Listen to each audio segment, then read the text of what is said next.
नमस्कार, welcome to all of you.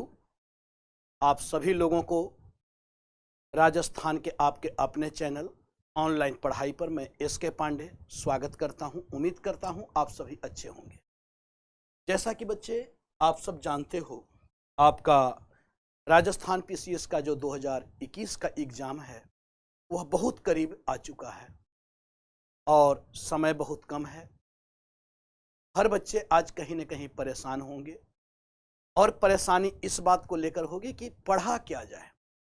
कम समय में सबसे ज़्यादा हर स्टूडेंट के लिए एक यह चुनौती भरा समय होता है कि पढ़ा क्या जाए और कहाँ से पढ़ा जाए, क्योंकि समय भी कम है और आपको महत्वपूर्ण चीज़ों को देखना भी है, याद भी करना है। तो आज उसी को ध्यान में रखकर मैं राजस्थान के आपके ऑनलाइन पढ़ाई चैनल के माध्यम से उपस्थित हुआ हूं और जिसमें हमारी पूरी कोशिश होगी कि इतिहास से संबंधित, हिस्ट्री से संबंधित उन महत्वपूर्ण पहलुओं पर चर्चा किया जाए जो आपके एग्जाम में पूछे जाने की संभावना जिसकी ज़्यादा हो। हमारी कोशिश होगी कि मैं उस मुकाम तक पहुंच पाऊं और आपको पहुंचा पाऊं जिससे कि आपका रिजल्ट सुनिश्चित हो। तो उसी को ध्यान में रखकर बच्चों हम लोग यानी आप कह सकते हो कि हमारा यह जो प्रोग्राम है, यह प्रोग्राम एक प्रकार से सिर्फ उन बच्चों के लिए है जो बच्चे इस बार राजस्थान पीसीएस के एग्ज़ाम 2021 में देने जा रहे हैं। तो आज मैं जो सबसे पहले स्टार्ट करूंगा वह हम लोग देखेंगे और यह देखेंगे हम लोग कि पाषाण काल। सबसे पहले मैं यहाँ पे आपको चर्चा कर रहा हूँ, अनावश्यक चीज़ों हम लोग इसमें नहीं देखेंगे और हम लोग केवल एग्जाम के पॉइंट ऑफ व्यू से देखेंगे, क्योंकि अब आपको पढ़ने का समय नहीं है, अब आपको रिवीजन का टाइम है और उस रिवीजन में किन चीज़ों को तेजी से, आसानी से, एक नज़र में, सरसरी नज़र से हम इसे देख पाएँ। तो बच्चों यहाँ पे पाषाण काल, जैसा कि आप लोग देखते हो, स्टोन एज। अब यह क्यों महत्वपूर्ण है? तो इससे आपका प्रश्न पूछने की संभावना है, क्योंकि पीछे भी पूछे गए हैं, विगत वर्षों में, लास्ट ईयर में भी प्रश्न पूछे गए हैं। अब यहाँ से प्रश्न पूछा किया जा सकता है। तो सबसे पहले तो आप इसके कालक्रम को देख लो कि जो पाषाण काल है इसके फेज हैं, जिसमें एक तो होता है पूरा पाषाण काल। पूरा पाषाण काल क्योंकि आप सभी लोग पढ़े हो और अब उसका रिवीजन का टाइम है। इसके बाद है मध्य पाषाण काल, मध्य पाषाण काल, और थर्ड फेज जो है वह है नव पाषाण काल, यानी पैलियोलिथिक एज, मेसोलिथिक एज और नियोलिथिक, नव पाषाण काल। तो इस फेज को हम लोगों को देखना क्या है, यहाँ पे प्रश्न पूछा किया जा सकता है। यहाँ आपसे जो प्रश्न पूछा जा सकता है वह प्रश्न पूछा जा सकता है कि राजस्थान से संबंधित, इस क्षेत्र से यानी इस फेज से संबंधित कौन कौन से महत्वपूर्ण स्थल हैं। तो हम लोग यहाँ जो ध्यान देंगे वह राजस्थान के महत्वपूर्ण स्थल, महत्वपूर्ण स्थल, महत्वपूर्ण स्थल। कैसे स्थल? तो जो पाषाणिक स्थल हैं, यानी उन पाषाणिक स्थलों को हम लोग यहाँ पे देखने का प्रयास करेंगे कि उन पाषाणिक स्थलों को हम लोग कैसे देखें। मैं इसमें कोई लंबा चौड़ा डिस्कशन नहीं करने जा रहा हूँ और ना उसकी आपको आवश्यकता है, क्योंकि आप उस लेवल पे हो जहां से आप यह समझते। अब इसके टाइम फेज को अगर थोड़ा सा देख लिया जाए तो इसका जो समय काल है यह कहा जाता है कि प्रारंभ से लेकर, यह सामान्य तौर पर यह माना जा रहा है प्रारंभ से और 10,000 ईस्वी पूर्व का समय काल। मध्य पाषाण काल यह आपको 10,000 ईस्वी पूर्व से लेकर और 6,000 ईस्वी पूर्व का समय काल। अलग अलग आपको इसमें भी अलग अलग भिन्नताएं आपको दिखाई देंगी, लेकिन उन भिन्नताओं पे हमें नहीं जाना है, तिथि क्रम को लेकर बड़ा विवाद है। उसके बाद आप देखो नव पाषाण काल, तो यह आपको नव पाषाण काल 6,000 ईस्वी पूर्व से लेकर और 3500 ईस्वी पूर्व तक। यह सामान्य एक अवधारणा है, जो सामान्य अवधारणा है हम लोग उसी को लेकर चलेंगे। अब यहाँ पे प्रश्न यह उठता है बच्चों कि इस पाषाण काल के अंतर्गत जो पूरा पाषाण काल है क्या इस पूरा पाषाण काल से हमारा राजस्थान का कोई क्षेत्र संबंधित है? क्योंकि अगर क्षेत्र संबंधित है तो प्रश्न पूछा जाएगा, तो यह राजस्थान का कौन सा क्षेत्र संबंधित है? तो सबसे पहले हम लोग यहाँ पे जो देखेंगे वह देखेंगे पूरा पाषाण काल, पूरा पाषाण काल। लेकिन यह जो पूरा पाषाण काल को हम लोग देखेंगे वह राजस्थान के संदर्भ में इसे हम लोगों को देखना है। पैलियोलिथिक एज को इस संदर्भ में देखना है, तो राजस्थान के संदर्भ में, राजस्थान के संदर्भ में मैं यहाँ पे भी लिख दे रहा हूँ कि जिससे कहीं से कोई कंफ्यूजन ना हो। तो यह हम राजस्थान के संदर्भ में पूरा पाषाण काल को यहाँ पे समझने का प्रयास करेंगे। अब यह जो पूरा पाषाण काल है, पूरा पाषाण काल से संबंधित राजस्थान के कुछ महत्वपूर्ण क्षेत्र हैं जहां से हमें पूरा पाषाणिक चरण की जानकारी प्राप्त हो रही है। अब पूरा पाषाण काल के संदर्भ में क्या, एक तो आप देखो कि यह जो पूरा पाषाण काल है, इस पूरा पाषाण काल में कुछ चीजें हमें ध्यान रखना है कि पूरा पाषाण काल, मध्य पाषाण काल और नव पाषाण काल में क्या क्या घटनाएं घटित हो। तो अगर उन घटनाओं को और इसके साथ साथ राजस्थान से संबंधित महत्वपूर्ण स्थल, ये दो चीजों को हमें ध्यान रखना है। तो सबसे पहले हम लोग राजस्थान से संबंधित स्थल अगर आप देखें यहाँ पे, तो यह जो पूरा पाषाणिक स्थल है जो राजस्थान से संबंधित है, यह स्थल है आपको लूनी नदी के आसपास का जो क्षेत्र है, यहाँ से हमें कई बस्तियां प्राप्त हुई हैं जो पूरा पाषाणिक है। तो यहाँ से जो हमें स्थल प्राप्त हुए हैं, तो लूनी नदी के आसपास के क्षेत्र, लूनी नदी के आसपास के क्षेत्र से, आसपास के क्षेत्र से पूरा पाषाणिक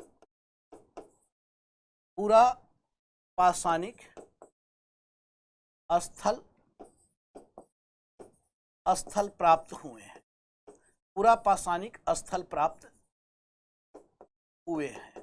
तो यह लूनी नदी के आसपास के क्षेत्र से हमें पूरा पाषाणिक स्थल प्राप्त हो रहे हैं। कई बस्तियां मिली हैं। अब कौन कौन से महत्वपूर्ण बस्ती हैं, जैसे आप देखो तो चित्तौड़गढ़ में गंभीर नदी घाटी, इसके साथ साथ आप देखते हो तो पोटा संभाग में चंबल नदी घाटी। तो कुछ महत्वपूर्ण स्थल हैं जो लूनी नदी के आसपास के क्षेत्र में है, जो पूरा पाषाणिक स्थल हैं जो राजस्थान से संबंधित है। अब यहाँ पे कौन कौन से स्थल हैं जो राजस्थान से संबंधित हैं, तो एक तो हम लोगों ने देखा कि चित्तौड़गढ़ में गंभीर नदी घाटी, और दूसरा हम लोग यहाँ से देख रहे हैं, तो दूसरा हम लोग देख रहे हैं पोटा संभाग में चंबल नदी घाटी। तो यहाँ पे एक तो हमें गंभीर नदी घाटी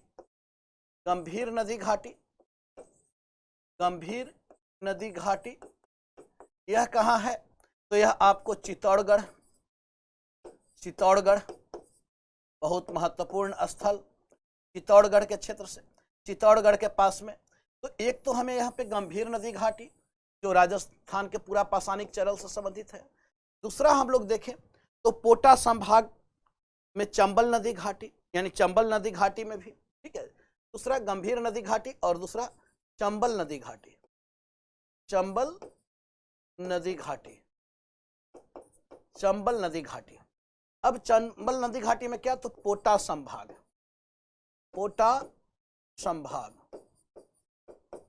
यह आपको चंबल नदी घाटी के क्षेत्र से हमें प्राप्त हो रहा है। अच्छा, इसके साथ साथ आप देखें तो बागौर और दिदवाना से भी एक और स्थल है, और वह क्या है, बागौर एवं दिदवाना। अब यह जो बागौर और दिदवाना जो है, तो यहाँ से भी हमें कुछ पूरा पाषाणिक औजारे प्राप्त हुए हैं। क्या प्राप्त हुए हैं, पूरा पाषाणिक औजारे। वह कहाँ से, तो बागौर सबसे महत्वपूर्ण स्थल है, बागौर। तो बागौर एवं दिदवाना यहां से भी हमें कुछ आपको पूरा पाषाणिक औजारे प्राप्त हुए हैं। तो यह जो लूनी नदी के आसपास का जो क्षेत्र है, सॉरी, पूरा पाषाणिक स्थल नहीं, अभी स्थल नहीं बल्कि पूरा पाषाणिक औजारे, तो यहां से हमें पूरा पाषाणिक औजारे प्राप्त हुए हैं, पूरा पाषाणिक औजारे प्राप्त हुए। अब यह प्रश्न यह उठता है कि पूरा पाषाणकालीन क्या औजार है जो हमें राजस्थान के इन क्षेत्रों से प्राप्त हो रहे हैं, जो हमें आपको चित्तौड़गढ़ से, जो हमें पोटा संभाग से, जो हमें बागौर से, जो हमें दिदवाना से। तो आपको इन चार स्थलों को याद रखना है जो पूरा पाषाणिक चरण के, जहां से हमें राजस्थान के इन क्षेत्रों से पूरा पाषाणिक कुछ औजारें प्राप्त हुए। अब पूरा पाषाण काल का औजार कैसा होता था? तो भारी भरकम पत्थर के औजार, क्योंकि अभी जो मनुष्य है वह मनुष्य आपको जंगली जानवर की तरह उसका निवास स्थल है। अभी मनुष्य वह आपको अस्थाई जीवन नहीं है। अभी मनुष्य कृषि से परिचित नहीं है। उसकी पूरी निर्भरता जो है वह पूरी निर्भरता आपको खाद्य संग्रह करने में है। वह शिकारी जीवन जी रहा है। उसे अभी स्थापत्य कला, वास्तुकला की कोई जानकारी नहीं है। मृद भांड की जानकारी नहीं है, क्योंकि कृषि नहीं है। इसके जो हथियार हैं वह हथियार सृजनात्मक हैं। मनुष्य कुछ सोचा। मनुष्य अब थोड़ा सा उन जंतुओं में थोड़ा अलग हो रहा है, और अलग हो रहा है तो वह थोड़ा बहुत सोचता है। देखो, पूरा पाषाण काल के संदर्भ में एक बड़ा प्रश्न यह उठता है कि यहाँ कैसे लोग रहते थे, क्या खाते थे, क्या पहनते थे, कहाँ रहते थे, किसका शिकार किया करते थे, कैसे शिकार किया करते थे।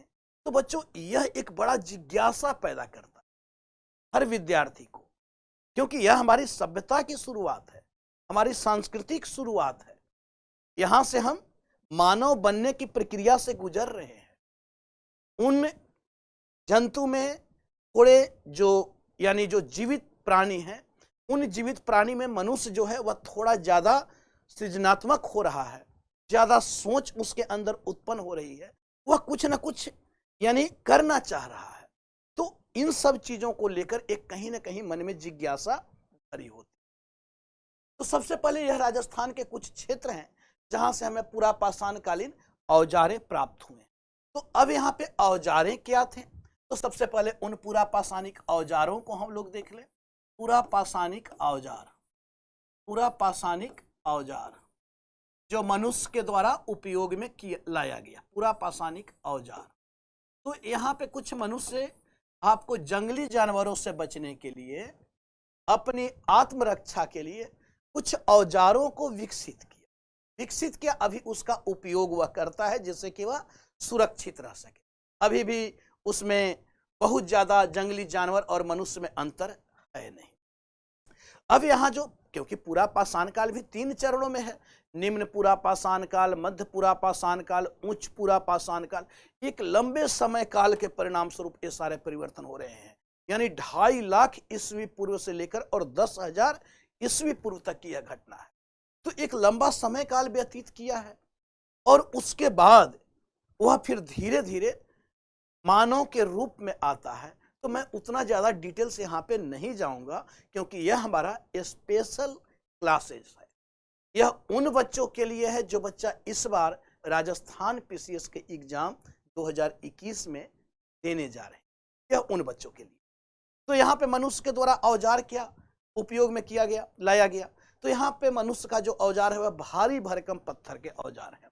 तो पूरा पाषाणिक औजार क्या है? वह आपको भारी भरकम पत्थर के औजार है।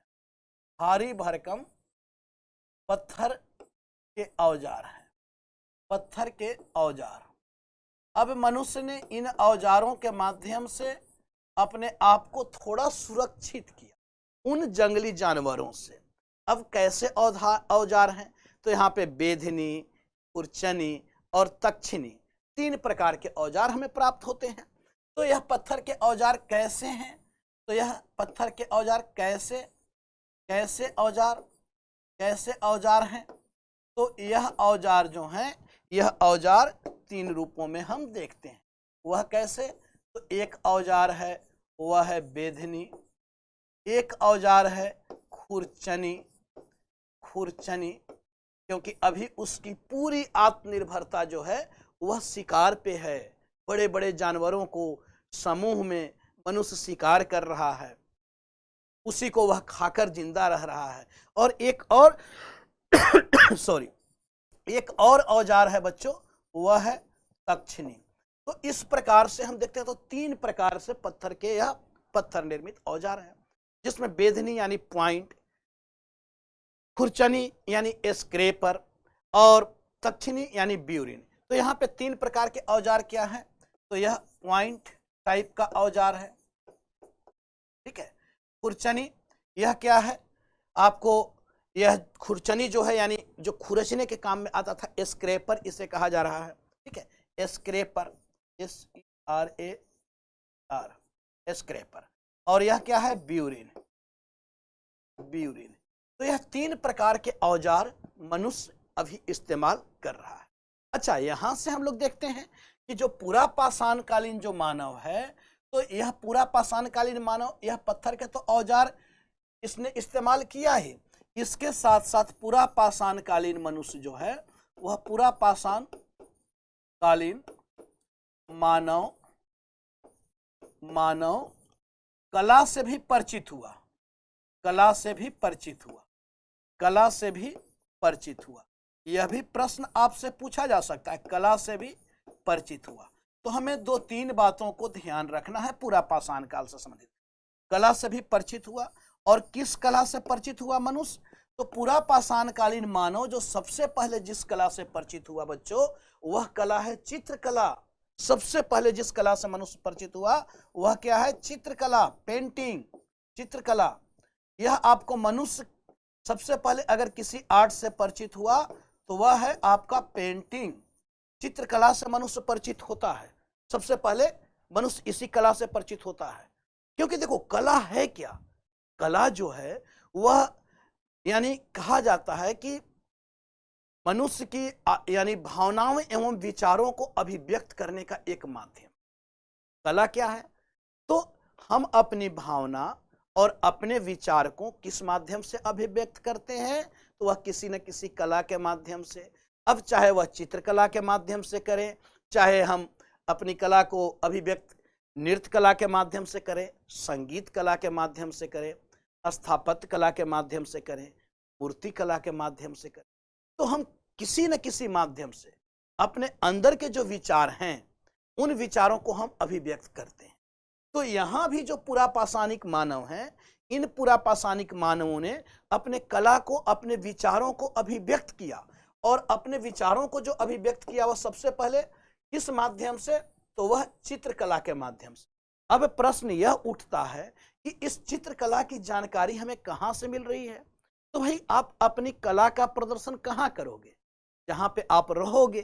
तो इस समय के मनुष्य कहाँ रहता है, वह गुफाओं में रह रहा है, वह कंदराओं में रह रहा है। तो यहाँ जो कला से परिचित हुआ वह कैसा कला है, यह है आपको गुफा चित्रकला, केव पेंटिंग, गुफा चित्रकला। गुफा चित्रकला क्या है, यह है आपका केव पेंटिंग। क्योंकि मनुष्य जो है बच्चों वह सबसे पहले इन्हीं गुफाओं में वह निवास किया, इन्हीं गुफाओं में वह रहा, यही उनका आश्रय है। इसलिए यहाँ से जो चित्रकला के साक्ष्य प्राप्त हो रहे हैं वह शैलाश्रय, क्योंकि मनुष्य का अभी आश्रय क्या है, शैल ही जिसका आश्रय है, तो वह अभी पर्वतों की उन गुफाओं में रहता है। यह गुफा कैसे हैं, तो यह जो गुफा है यह गुफा प्राकृतिक गुफा है। यह गुफा कैसे हैं, प्राकृतिक हैं, अभी यह गुफा मानव निर्मित नहीं है। अब प्रश्न यह उठता है कि कौन कौन सी ऐसी गुफा है जिससे हमें चित्रकला के साक्ष्य प्राप्त होते हैं। 2-3 क्वेश्चन यहां से पूछा जा सकता है। तो यहाँ पे एक तो मनुष्य सबसे पहले किस कला से परिचित हुआ, चित्रकला से। अब इसके वह चित्रकला कहाँ पे उसने चित्रकारिता की, तो गुफा के अंदर। अब यह गुफा कैसा था, क्या उसने बनाया था, तो नहीं, यह उसने बनाया नहीं, बल्कि प्राकृतिक गुफा था, वही उसका आश्रय था, उसी में वह रहता था। अब इसके साथ साथ आप देखो तो आखिर कौन से वह गुफा है जहां से हमें इनकी कलाकृतियां मिल रही हैं, तो यह जो गुफा है यह गुफा आपको भीमबेटका एवं आदमगढ़ की गुफा। वह कौन सी है, एक गुफा भीमबेटका और आदमगढ़ की गुफा, मध्य प्रदेश में आदमगढ़ की गुफा, आदमगढ़ की गुफा, भीमबेटका और आदमगढ़ की गुफा, जहां से हमें चित्रकला के साक्ष्य प्राप्त हो रहे हैं। एक और प्रश्न कभी पूछ सकता है कि जो भीमबेटका गुफा है बच्चों, इस भीमबेटका गुफा को 2005 में इसे क्या किया गया, तो यूनेस्को में शामिल किया गया। किसमें शामिल किया गया, यूनेस्को, यूनेस्को में शामिल किया गया। यह आपको यानी यह हमारी क्या है, तो यह हमारी भीमबेटका जो गुफा है यह हमारी विरासत है। अब क्या हो गया, यह हमारी विरासत है और 2005 में इसे विरासत का दर्जा दिया गया। कैसी विरासत का दर्जा दिया गया, तो यह हमारा मूर्त सांस्कृतिक विरासत है, यानी टेंजिबल कल्चरल हेरिटेज है। कैसी विरासत है, मूर्त सांस्कृतिक विरासत, टेंजिबल कल्चरल हेरिटेज। इसे यूनेस्को में 2005 में शामिल किया गया। किस गुफा को, भीमबेटका के गुफा चित्र को, क्योंकि पूरा पाषाणकालीन मानव के विषय में जो हमें जानकारियां प्राप्त होती है वह जानकारी का एकमात्र स्रोत हमारा यही भीमबेटका की गुफा है। क्लियर। तो इस तरीके से अब यहाँ पे हमने बतलाया कि औजार भी हमने देख लिया कि इनके द्वारा औजार कैसे औजार, तो वह वेधनी, खुरचनी, तक्षनी। इसके साथ साथ पूरा पाषाणकालीन मानव किसी कला से परिचित था या नहीं था, तो पूरा पाषाणकालीन मानव एक कला से परिचित है। वह कौन सी कला है, चित्रकला है। यह चित्रकला के साक्ष्य कहाँ से मिल रहे हैं, गुफा से। कैसी गुफा है, तो वह प्राकृतिक गुफा है, मानव निर्मित नहीं है। कौन सी गुफा है, भीमबेटका और आदमगढ़ की गुफा है। यह कहाँ है, यह मध्य प्रदेश में है। किस गुफा को विरासत का दर्जा दिया गया है, तो वह भीमबेटका की गुफा को विरासत का दर्जा दिया गया है। किस में शामिल किया गया है, यूनेस्को में शामिल किया गया है। कब शामिल किया गया है, 2005 में शामिल। तो इतने सारे प्रश्न यहां से पूछे, हमें बड़ा शॉर्ट में इसको याद रखना है। इसके पहले हमने बतलाया कि राजस्थान के कौन कौन से स्थल हैं जो पूरा पाषाणिक चरण के हैं, तो राजस्थान के यह चित्तौड़गढ़, पोटा संभाग, बागौर और दिदवाना, यह हमारे 4 महत्वपूर्ण स्थल हैं जो पूरा पाषाणिक चरण से संबंधित हैं, क्योंकि यहाँ से हमें पूरा पाषाणकालीन मानव के द्वारा उपयोग में लाई गई औजारें के साक्ष्य प्राप्त हुए हैं। अब हम लोग आगे बढ़ते हैं नेक्स्ट कि पूरा पाषाणकालीन जो मानव है, यह पूरा पाषाणकालीन मानव कुछ किन किन चीजों से परिचित था, क्या उसको जानकारी थी। तो पूरा पाषाणिक मानव को हम लोग देख लें कि पूरा पाषाण काल में क्या चीजें की जानकारी थी, किन चीजों की जानकारी नहीं थी।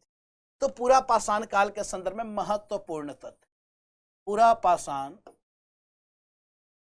पाषाण काल के संदर्भ में महत्वपूर्ण तथ्य, काल के संदर्भ में महत्वपूर्ण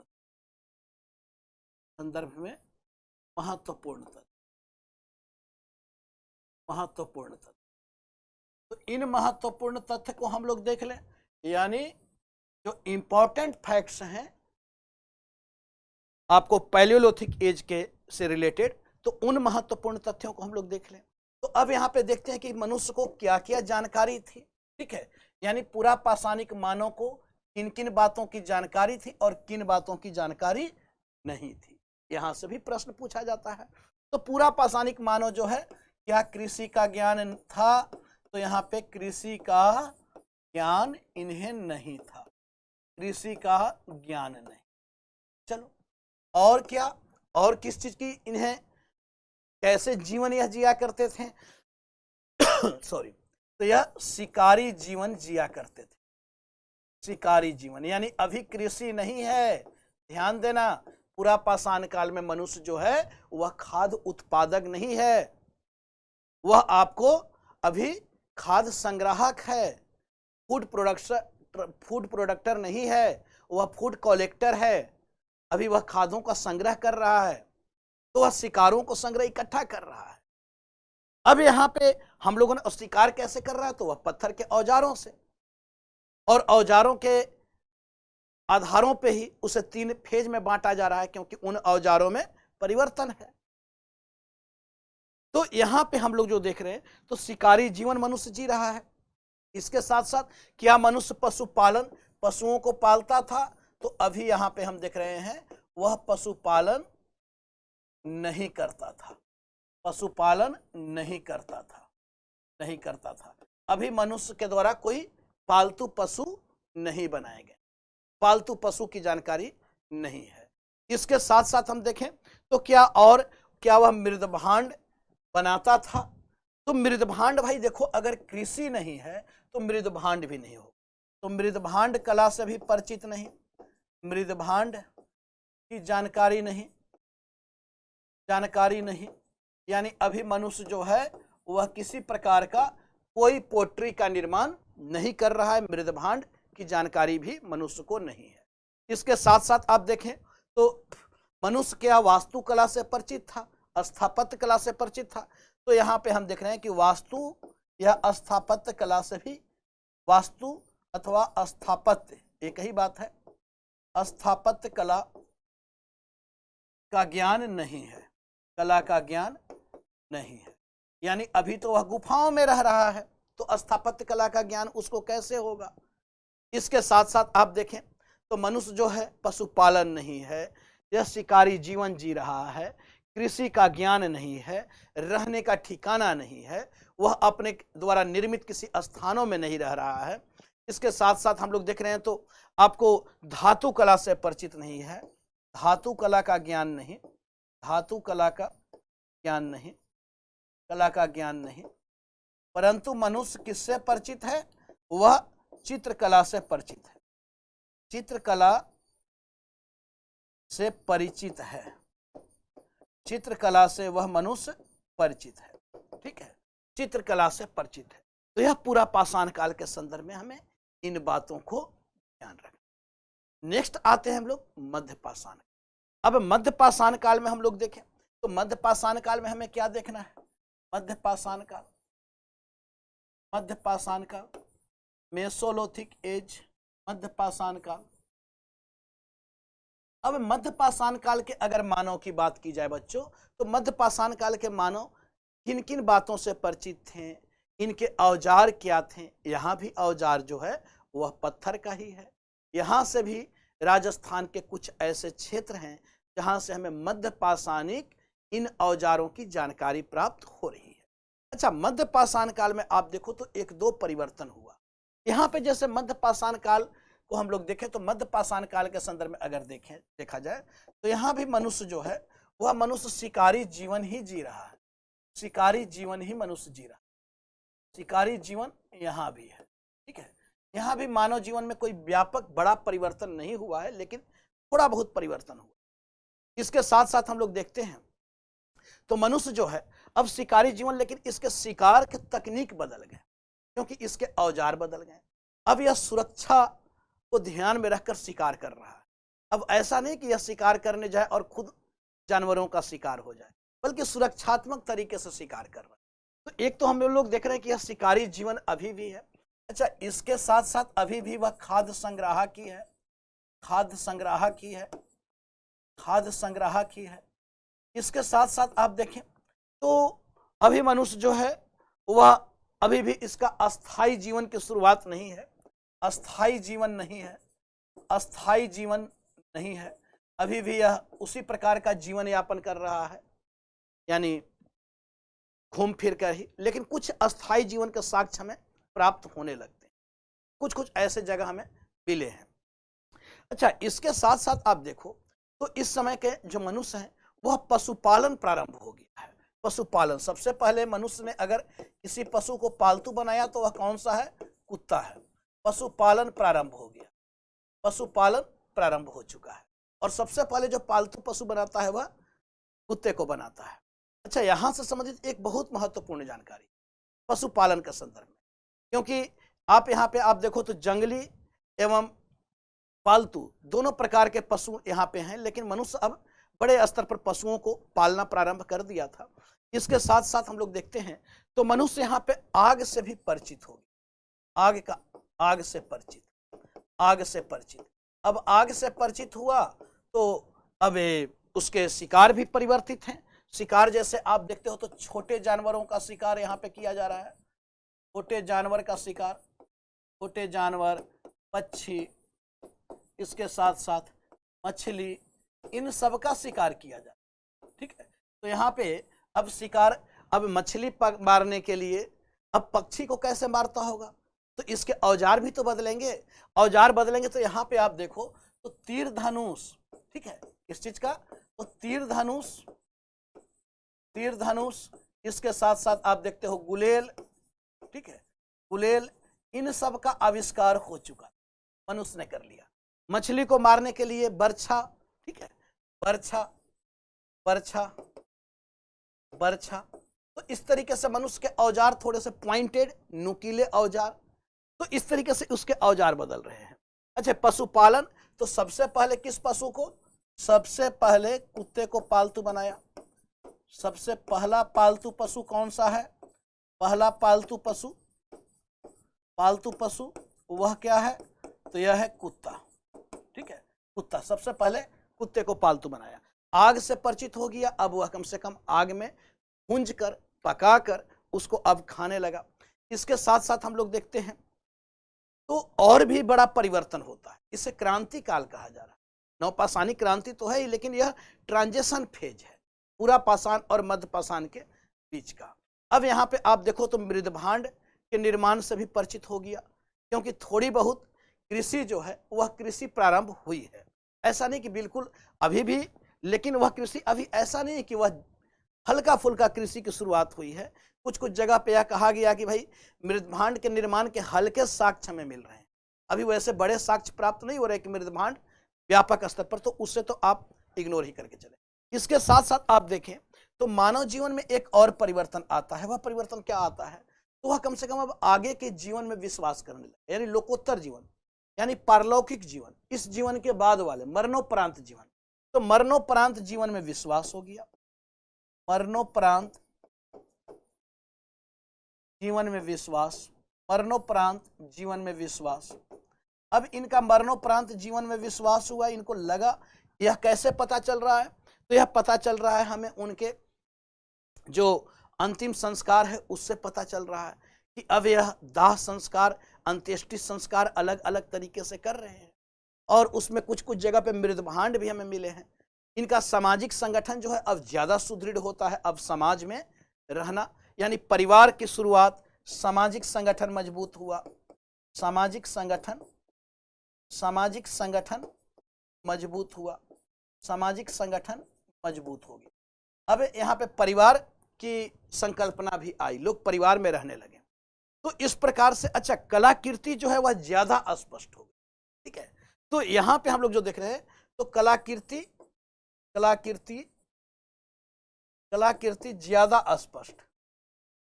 ज्यादा स्पष्ट, यानी अभी स्थापत्य कला तो नहीं है, लेकिन चित्रकला ही, तो चित्रकला जो हम लोग देख रहे हैं, तो चित्रकला अब बड़े पैमाने पर, चित्रकला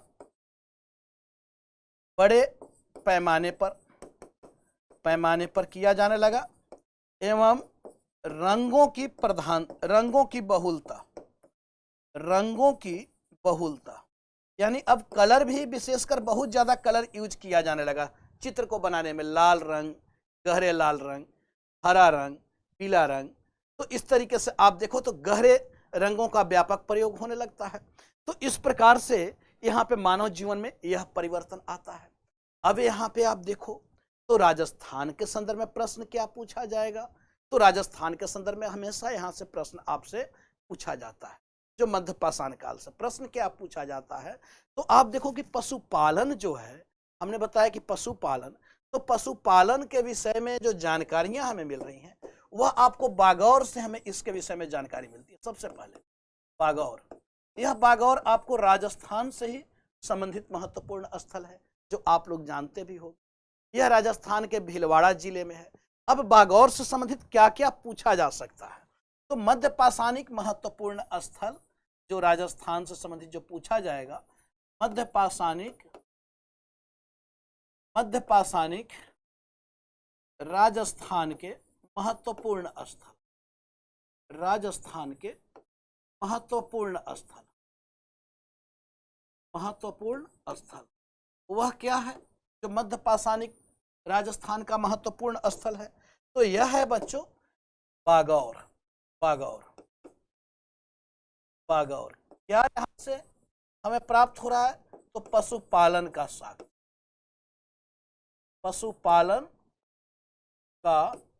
साक्ष्य, हमें पशुपालन का साक्ष्य राजस्थान के बागौर से सबसे पहले इसके विषय में जानकारी।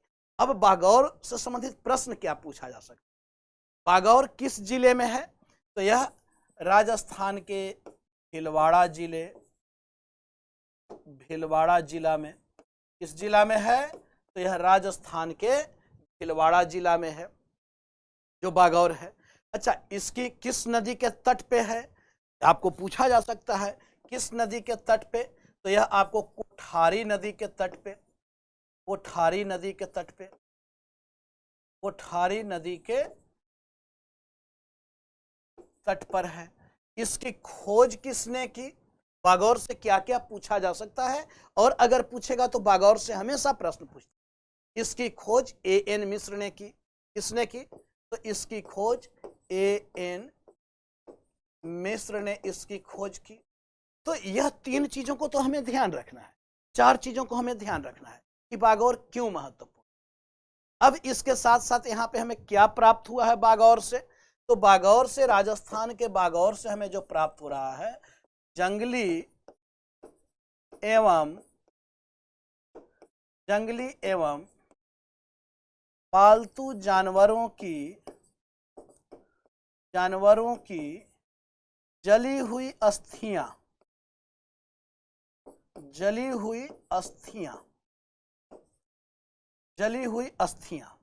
तो यहां से हमें जंगली एवं पालतू जानवरों की जली हुई अस्थियों के साक्ष्य प्राप्त हो रहे हैं। यह बहुत महत्वपूर्ण है। ठीक है, इतना ही नहीं, हमें यहाँ से बागौर से और क्या मिल रहे हैं? तो यहाँ से हमें मानव कंकाल का भी साक्ष्य मिला है बच्चों। मानव कंकाल का साक्ष्य, वह किस युग का? मध्य पाषाण युगीन। यहाँ से बहुत सारे ऐसे जानवर मिले हैं जो भारतीय नहीं हैं, विदेशी हैं, क्योंकि उस समय पूरे महाद्वीप एक थे, जुड़े हुए थे। यह हिम युग की बात है। तो यहाँ से हमें कुछ ऐसे भी विदेशी जानवर के भी साक्ष्य मिलते हैं। इसके साथ साथ हमें और क्या मिलता है राजस्थान के बागौर से? तो एक और महत्वपूर्ण चीज है जो राजस्थान के बागौर से हमें मिल रहा है, और वह क्या मिल रहा है? तो यहाँ से हमें स्तंभ गर्त के साक्ष्य मिले हैं, गड्ढानुमा घर, यानी अब मनुष्य थोड़ा बहुत आप कह सकते हो कि वास्तुकला से परिचित, यानी झोपड़ी और फर्श के साक्ष्य क्या मिला है हमें? तो हमें मिला है झोपड़ी, यहां से झोपड़ी एवं फर्श के साक्ष्य, यानी यह जो झोपड़ी एवं फर्श का साक्ष्य है, यानी गर्त आवास, गड्ढानुमा घर, गर्त आवास। तो अब मनुष्य कम से कम शुरुआत किया तो वह अपना परिवार बसाना स्टार्ट तो किया, परिवार में वह रहना तो स्टार्ट किया। तो इस प्रकार से हमें गर्त आवास, ऐसे जो गर्त आवास है वह गर्त आवास पूछा जाता है। एक बागौर है, इसके साथ साथ उत्तर प्रदेश के भी 2 महत्वपूर्ण स्थल है। एक है आपको सराय नहर और दूसरा है महदहा। यहाँ से भी हमें गर्त आवास के साक्ष्य मिले हैं, लेकिन हमें ध्यान रखना है राजस्थान के संदर्भ में। तो यहाँ से हमें झोपड़ी एवं फर्श के साक्ष्य मिले हैं, यानी जो गड्ढानुमा जो घर होता है। यहाँ से हमें जो चित्रकारिता आप देख रहे हो, तो चित्रकला, अब ऐसा तो है नहीं कि झोपड़ी पे चित्र बनाएगा, लेकिन जो गुफाओं पे जो चित्र थे वो अब ज्यादा क्लियर हो रहे हैं, जो राजस्थान से हमें प्राप्त हो रहा है। तो इस प्रकार से बागौर से संबंधित आपको यहाँ से प्रश्न पूछा जा सकता है।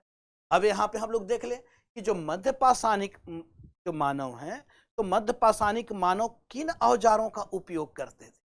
तो मध्य पाषाणिक मानव के द्वारा औजार, मध्य पाषाणिक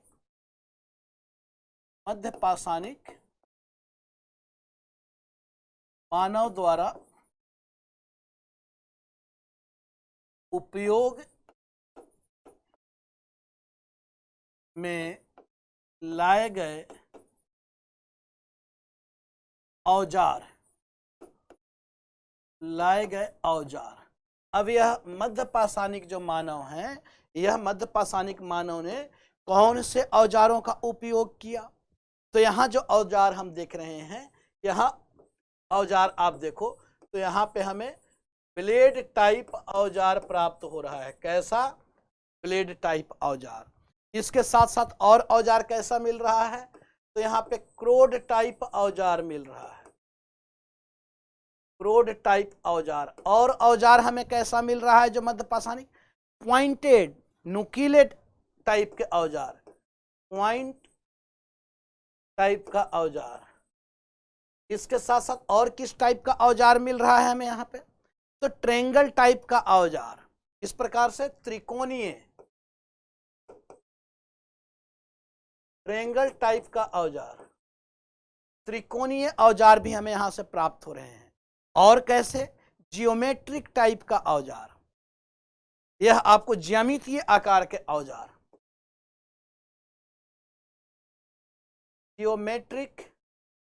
जियोमेट्री टाइप का औजार। तो इस प्रकार से यहां जो मनुष्य, ये सभी औजार कैसे हैं? ये सभी औजार किस चीज के हैं? तो सभी औजार पाषाण के हैं, पत्थर के हैं। किस चीज से है निर्मित? तो यह आपको पत्थर से है, पत्थर से है निर्मित। तो इस प्रकार से हम लोग मध्य पाषाणिक युग को देखें।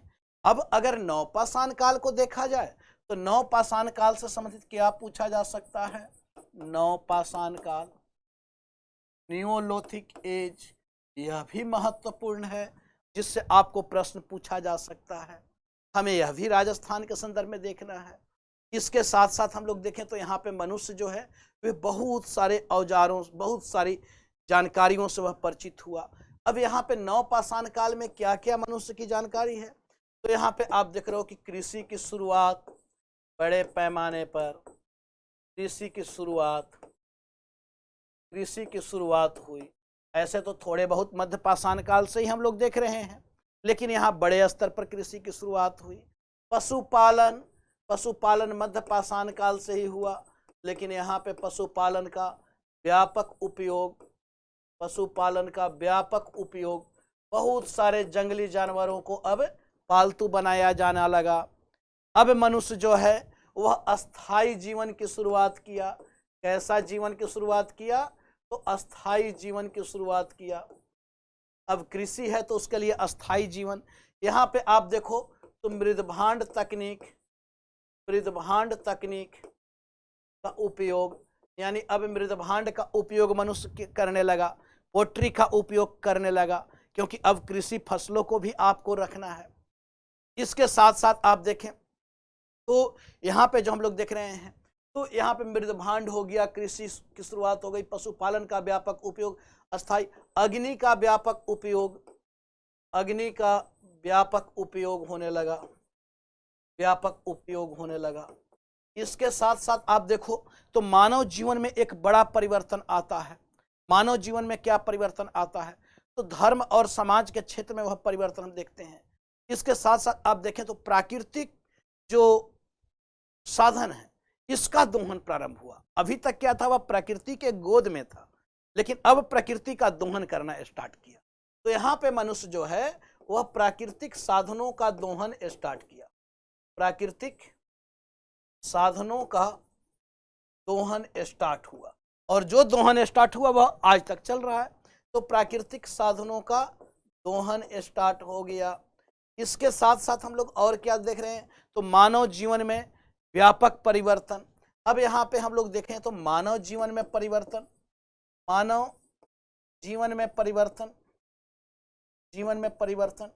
क्या परिवर्तन हुआ? तो समाज एवं धर्म के क्षेत्र में परिवर्तन। तो यह जो मानव जीवन में परिवर्तन हो रहा है वह परिवर्तन कैसा? तो समाज एवं धर्म के क्षेत्र में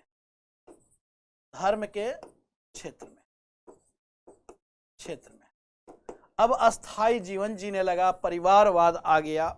इसके साथ साथ आप देखें तो अब यहाँ पे मरणोपरांत जीवन में विश्वास होने लगा, पुनर्जन्म में विश्वास होने लगा, आत्मा के देहात्मकरण में विश्वास होने लगा कि भाई आत्मा जो है वह दूसरे शरीर में प्रवेश करता है। तो इस प्रकार से एक व्यापक परिवर्तन है, यानी मरणोपरांत जीवन में विश्वास, मरणोपरांत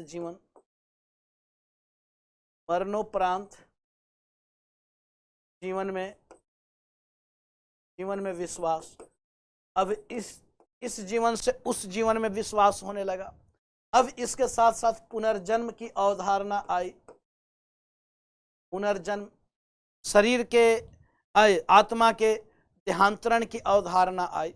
इसके साथ साथ आप देखें तो वस्त्र निर्माण प्रारंभ हुआ। क्योंकि पहले जो मनुष्य जो है वह पहले मनुष्य आपको यानी पशुओं के चर्म को पहना करता था, पेड़ की छाल को पहना करता था। यहाँ से वस्त्र निर्माण का प्रचलन प्रारंभ हुआ। वस्त्र निर्माण का प्रचलन, वस्त्र निर्माण का प्रचलन। अब कम से कम वस्त्र इस्तेमाल किए जाने लगे और वस्त्र की रंगाई भी होने लगी। वस्त्र में रंगाई भी, अब रंगे हुए कलर वस्त्रों का प्रचलन। इसके साथ साथ इनके अंत्येष्टि संस्कार, यहां आप देखें तो अंत्येष्टि संस्कार में परिवर्तन होने लगा। अलग अलग क्षेत्र में अलग अलग प्रकार से अंत्येष्टि किया जाने लगा। तो इस प्रकार से यहां हम लोग देख रहे हैं कि अंत्येष्टि संस्कार, जैसे पहले क्या था कि पहले आपको एक ही प्रकार का अंत्येष्टि हुआ करता था, अब यहाँ पे अंत्येष्टि संस्कार में हम लोग व्यापक परिवर्तन देखते हैं। जैसे अंत्येष्टि संस्कार में पूर्ण शवदाह भी है, आंशिक शवदाह भी है। इसके साथ साथ आप देखते हो कि आपको दफनाने की प्रथा भी है। तो इस प्रकार व्यापक परिवर्तन जो पूरा पाषाणिक मानव के समय में हम लोग इन चीजों को देखते हैं। अच्छा, इसके साथ साथ आप देखो तो न्यूलिथिक एज तक आते आते एक मानव जीवन में बड़ा और परिवर्तन होता है। और वह जो परिवर्तन होता है बच्चों, वह होता है कि मनुष्य जो है वह अब धातु से परिचित होता है पहली बार। और यहाँ पे मानव जीवन में जो सबसे बड़ा परिवर्तन है वह परिवर्तन है यानी धातु निर्माण, जो न्यूलिथिक एज में नवपाषाण काल में हम लोग देखते हैं। और मनुष्य जो सबसे पहले धातु से परिचित हुआ वह आपको किस धातु से परिचित हुआ, तो वह तांबे से परिचित हुआ, कॉपर से परिचित हुआ। तो इस प्रकार से हम लोग एक बड़ा परिवर्तन यहाँ पे देखते हैं, जो न्यूलिथिक एज तक आते आते मानव जीवन में परिवर्तन हो रहा है।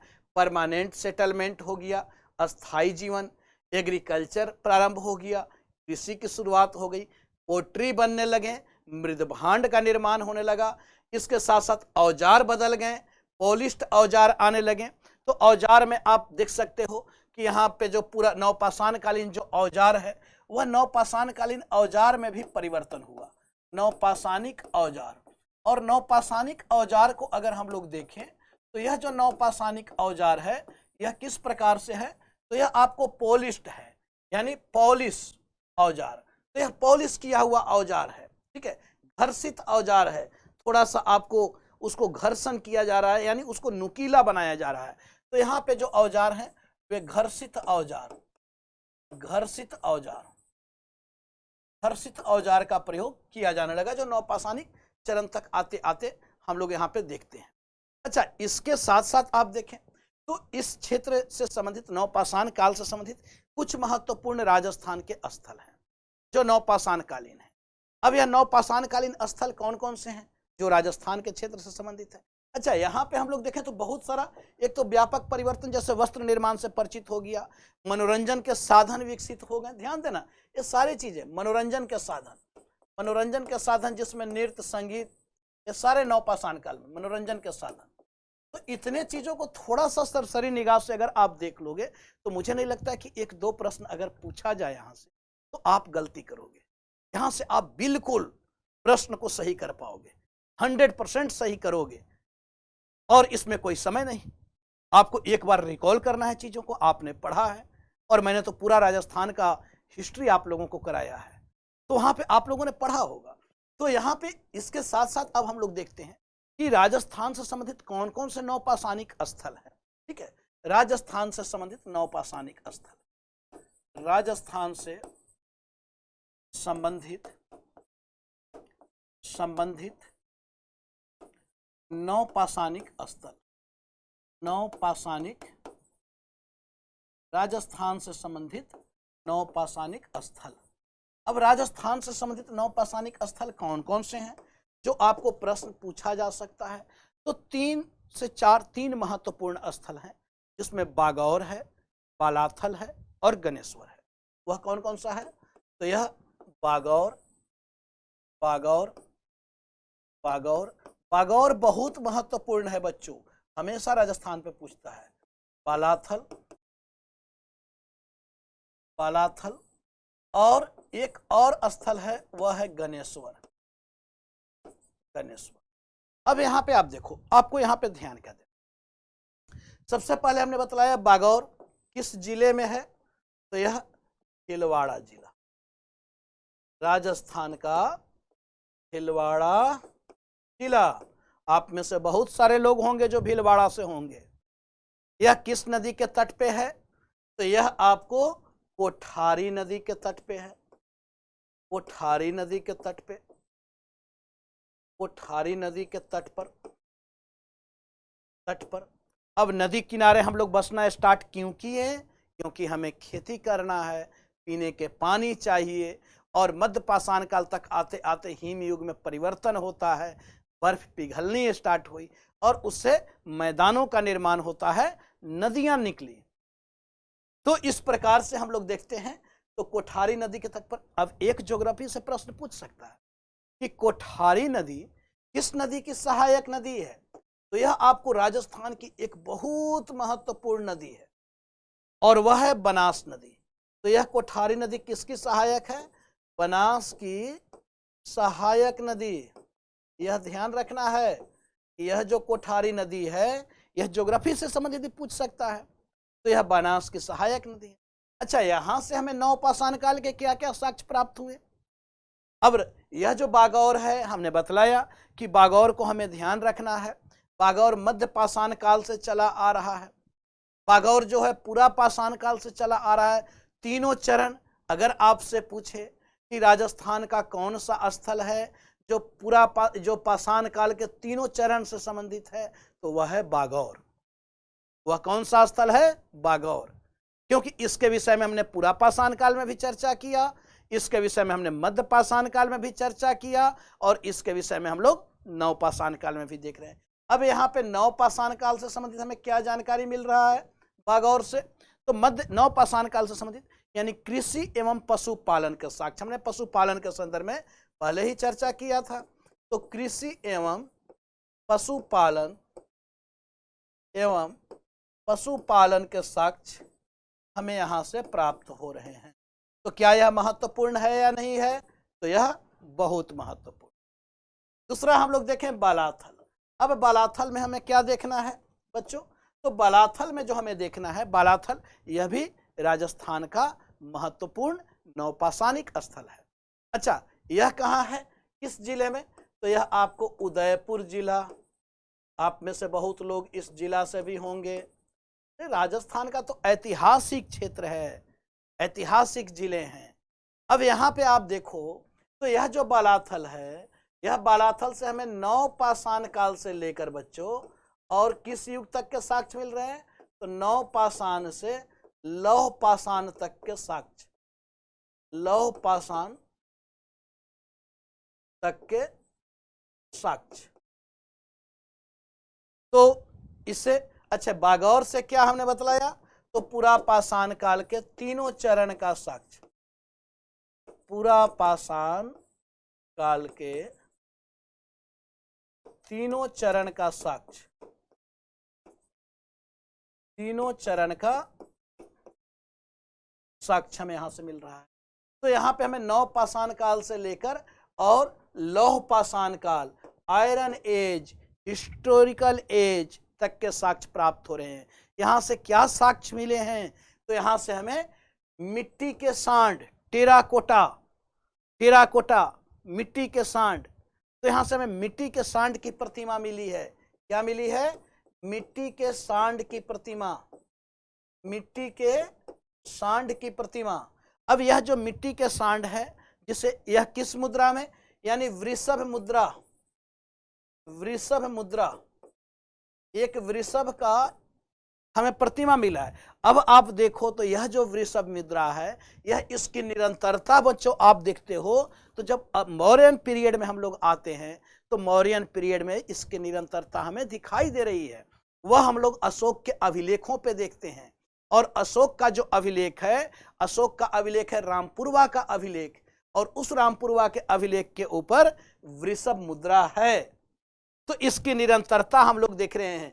इसकी निरंतरता हम सिंधु घाटी सभ्यता काल में देखते हैं।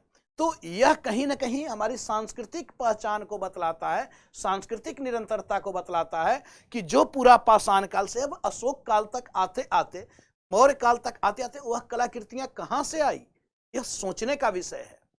और इसके विषय में जानकारी तो हमें पाषाण काल से ही मिल रहा है कि यहां से ही हम लोगों ने देखा कि बालाथल से एक ऐसी हमें प्रतिमा मिली है जो सिंधु घाटी सभ्यता काल में भी बना रहा और आगे चलकर मौर्यन पीरियड में भी उसको हम लोग देखते हैं। तो यह बहुत महत्वपूर्ण है। जो अशोक के अभिलेखों पे प्रश्न पूछ सकता है कि अशोक के किस अभिलेख पे सांड की प्रतिमा है, तो वह रामपुरवा है। कौन सा अभिलेख है? रामपुरवा अभिलेख, जिस पे आपको कुबड़ वाला सांड है। और सिंधु घाटी सभ्यता में भी हम लोग देखते हैं, वहां से भी बहुत सारे मोहरों से हमें मिले हैं। तो इस प्रकार से यह है। अच्छा, नेक्स्ट हम लोग देखें, यह बहुत महत्वपूर्ण है, बहुत महत्वपूर्ण है। नेक्स्ट हम लोग देख लें गणेश्वर। अब गणेश्वर सॉरी, यह आपको राजस्थान का सीकर जिला से संबंधित है। चलिए सीकर वाले भी खुश हो जाओ भाई, कम से कम आपके जिले से भी संबंधित यहाँ पे हो गया, सीकर जिला से संबंधित है। ठीक है, यह उदयपुर जिला से संबंधित है, यह भीलवाड़ा जिला से संबंधित है। भीलवाड़ा वाले बोलेंगे कि हम लोग तो ज्यादा पॉपुलर हैं, तो यहाँ पे जो हम लोग देख रहे हैं सीकर जिला से संबंधित है। अच्छा, यहाँ से क्या है? तो यहाँ से बहुत सारे हमें तांबे के, क्योंकि मनुष्य के द्वारा सबसे पहली धातु इसी फेज में है, तो यहाँ से हम देखें तो यह तांबे का प्रमुख स्थल था। गणेश्वर क्या था? यह तांबे का प्रमुख स्थल था, तांबे का प्रमुख स्थल। तो यह तांबे का प्रमुख स्थल है। और गणेश्वर के विषय में कहा जाता है कि हड़प्पा सभ्यता को तांबा जो निर्यात होता था, यह इस बार के यूपीएससी में पूछा गया प्रश्न है। तो हड़प्पा सभ्यता को तांबा यहीं से निर्यात होता था। हड़प्पा सभ्यता को तांबे का निर्यात कहां से किया जाता था? तो यह यहीं से किया जाता था। और यह प्रश्न यूपीएससी पीटी 2021 में प्रश्न पूछा हुआ है, आप समझ सकते हो। तो यह प्रश्न यूपीएससी पीटी 2021 में भी पूछा है और राजस्थान के इस एग्जाम में हो सकता है इससे प्रश्न पूछे, इससे तो संभावना ज्यादा है। तो बच्चों, आपको क्या याद रखना है? तो आपको इन चीजों को अवश्य याद रखना है, क्योंकि यहाँ से प्रश्न निरंतर पूछे जा रहे हैं। हम लोग इन प्रश्नों को इग्नोर करके नहीं चल सकते हैं। इसलिए यह हमारा जो यानी कोर्स जो हम लोगों ने जो स्टार्ट किया है आपके ऑनलाइन पढ़ाई के माध्यम से, जो राजस्थान का ही आपका अपना एक बहुत महत्वपूर्ण चैनल है ऑनलाइन पढ़ाई, और इसी चैनल के माध्यम से हम लोगों ने यहाँ पे स्टार्ट किया है। तो यह हमारा क्विक रिवीजन प्रोग्राम है, जिससे कि हम इतिहास को जल्दी से रिवीजन कर पाए। तो चलिए नेक्स्ट अब हम लोग देख लेते हैं ताम्रपाषाणिक संस्कृति। आते हैं ताम्रपाषाणिक संस्कृति। ताम्रपाषाणिक संस्कृति, क्योंकि इसमें बच्चों मैं सिर्फ उन्हीं टॉपिक पे चर्चा करूंगा जो आपके एग्जाम में आने वाला है। यह हमारा स्पेशल क्लासेज है, यह हमारा क्विक रिवीजन क्लासेज है। तो यानी QRC quick revision classes, quick revision class. तो यह हमारा क्विक रिवीजन तेजी से हमें बस एक बार देखना है। अब यहाँ पे आप देखो तो ताम्रपाषाणिक संस्कृति, तो इसे ताम्रपाषाण क्यों कहा जा रहा है? एक तो हमें यह ध्यान देना है कि ताम्रपाषाण क्यों कहा जाए। पहले तो हमें इस प्रश्न को जानना है क्या था। तो यानी तांबे के साथ साथ अभी भी पत्थर का उपयोग किया जा रहा है। तांबे के साथ साथ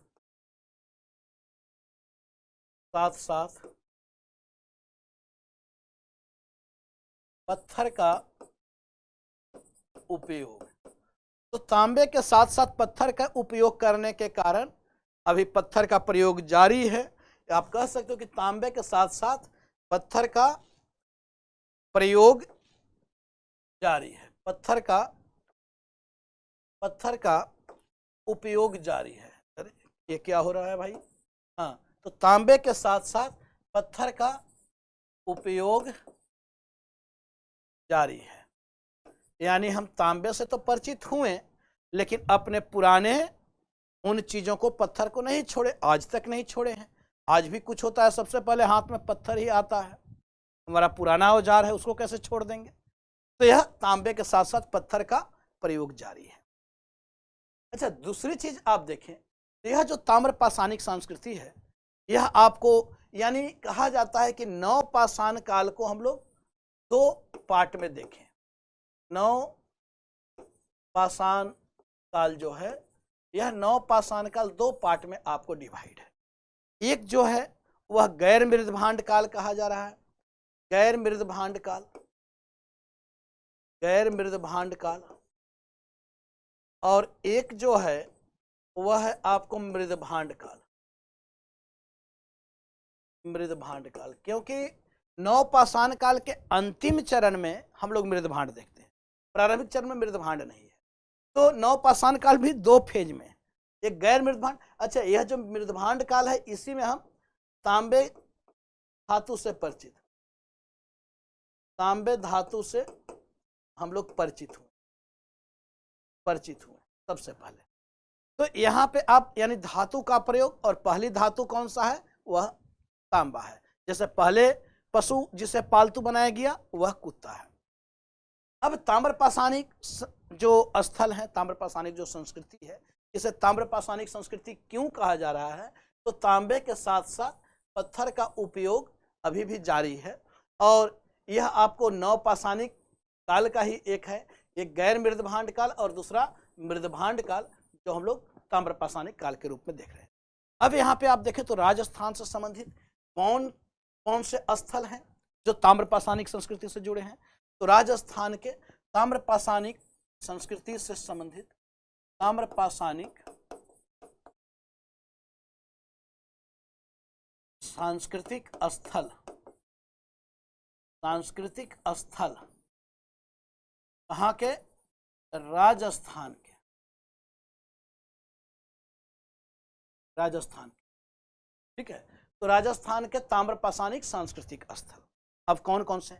ऐसे तो बहुत सारी ताम्र पाषाणिक संस्कृति है जो मध्य प्रदेश, महाराष्ट्र, राजस्थान, तीन महत्वपूर्ण संस्कृतियां विकसित। राजस्थान में जो ताम्र पाषाणिक सांस्कृतिक स्थल है उसे कहा जाता है बच्चों क्या, तो यह है आपको बनास संस्कृति या आहड़ संस्कृति। बनास संस्कृति या आहड़ संस्कृति या आहड़ संस्कृति, आहड़ संस्कृति। अब आप कहोगे कि भाई बनास संस्कृति या आहड़ संस्कृति क्यों? तो इस संस्कृति के अंतर्गत, जैसे अब बनास संस्कृति इसे क्यों कहा जा रहा है और आहड़ संस्कृति क्यों कहा जा रहा है? तो बनास संस्कृति इसलिए कहा जा रहा है क्योंकि यह बनास नदी के इर्द गिर्द विकसित है। बनास नदी के क्षेत्र में, बनास नदी के क्षेत्र में यह संस्कृति विकसित थी। और आहड़ संस्कृति क्यों कहा जा रहा है? तो इस संस्कृति का एक महत्वपूर्ण स्थल था जहां से बड़े पैमाने पर तांबे की वस्तुएं प्राप्त हुई हैं या तांबे का उपयोग किया जाता था, वह था आहड़।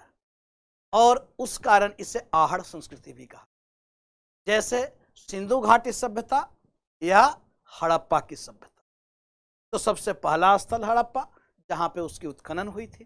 तो इसे आपको यह जो बनास संस्कृति है, इस संस्कृति के अंतर्गत आप देखोगे तो इसके तीन महत्वपूर्ण केंद्र हैं। वह कौन से हैं? आहड़, गिलुंद और बालाथल। आहड़, आहड़, गिलुंद और तीसरा क्या है? बालाथल। बालाथल, यह तीन महत्वपूर्ण केंद्र थे। अब हमने बतलाया कि आहड़ संस्कृति भी इसे कहा जा रहा है क्योंकि बड़े पैमाने पर इसका उपयोग यानी इस धातु का उपयोग किया जाता था। यानी पत्थर की जगह तांबे का ज्यादा औजार आपको बनाया गया। यहाँ पे पत्थर के औजार कम मिलते हैं और तांबे के औजार हमें ज्यादा मिलते हैं। तो यह आहड़ संस्कृति जहाँ पे हमें पत्थर के औजार ज्यादा मिलते हैं। अच्छा, इसे एक और नाम दिया गया ताम्रवती। ताम्रवती भी कहा जा रहा है, ताम्रवती, आहड़ या ताम्रवती। क्योंकि यहाँ पे क्यों कहा जा रहा है ताम्रवती? तो ताम्रवती कहने का यहाँ पे तात्पर्य है कि पत्थर के वनिस्पत तांबे के औजार ज्यादा यहाँ से प्राप्त हुए। अब यहां से क्या क्या औजार प्राप्त हुए हैं, तो यहां पे आप देखो, तो एक तो यहां से जो हमें प्राप्त हो रहा है वह मृदभांड। कैसा मृदभांड? तो काले एवं लाल रंग के चित्रित मृदभांड, पेंटेड चित्रित मृदभांड। एक तो हमें यहां से ऐसे मृदभांड मिल रहे हैं। अच्छा, इसकी और विशेषता क्या है? तो यहां से कुछ ऐसे महत्वपूर्ण वस्तु मिली है जो अन्य क्षेत्रों से नहीं मिली। वह क्या? तो आपको गोड़ीदार तस्तरी, गोड़ीदार समझ रहे हो ना, यानी गोड़ी जिसमें लगा हुआ है तस्तरी में, ठीक है, तो गोड़ीदार तस्तरी, गोड़ीदार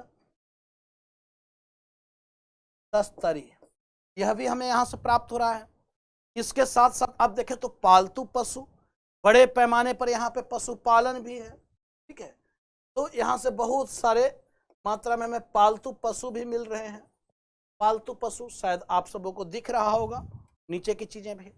इसके साथ साथ आप देखें, अब बड़े पैमाने पर यानी पशुपालन बहुत बड़े स्तर पर है, तो बड़े स्तर पर पशुपालन, बड़े स्तर पर पशुपालन, बड़े स्तर पर यहाँ पे पशुपालन किया जा रहा था, जिसमें हमें बहुत सारे जानवर, जिसमें भेड़, बकरी, सूअर, भैंसा, इन सब के यहाँ से हमें साक्ष्य मिले हैं। अच्छा, इसके साथ साथ आप देखें तो यह जो आहड़ संस्कृति है बच्चों, एक तो बड़े स्तर पर पशुपालन भी है और बड़े स्तर पर कृषि भी है, कृषि भी बड़े स्तर पर है। अब कृषि तो यहाँ पे आपको चावल, ज्वार और बाजरा तीनों के फसल की जानकारी, यानी चावल, ज्वार और बाजरा,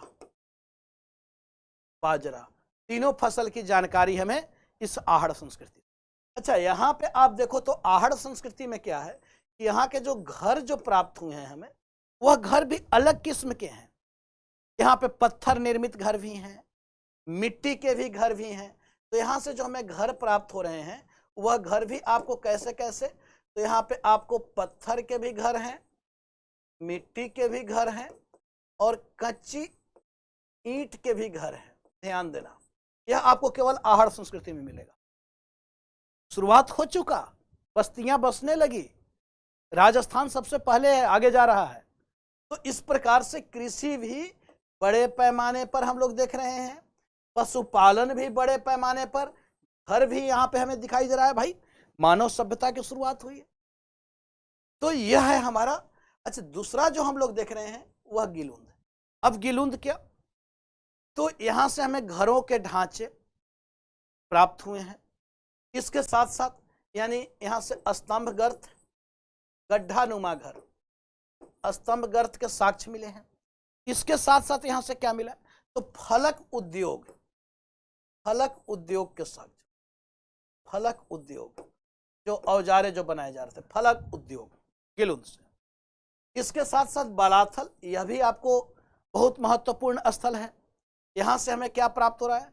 तो काले एवं लाल मृदभांड और इसके साथ साथ पत्थर के औजार भी, काले एवं लाल मृदभांड, काले एवं लाल मृदभांड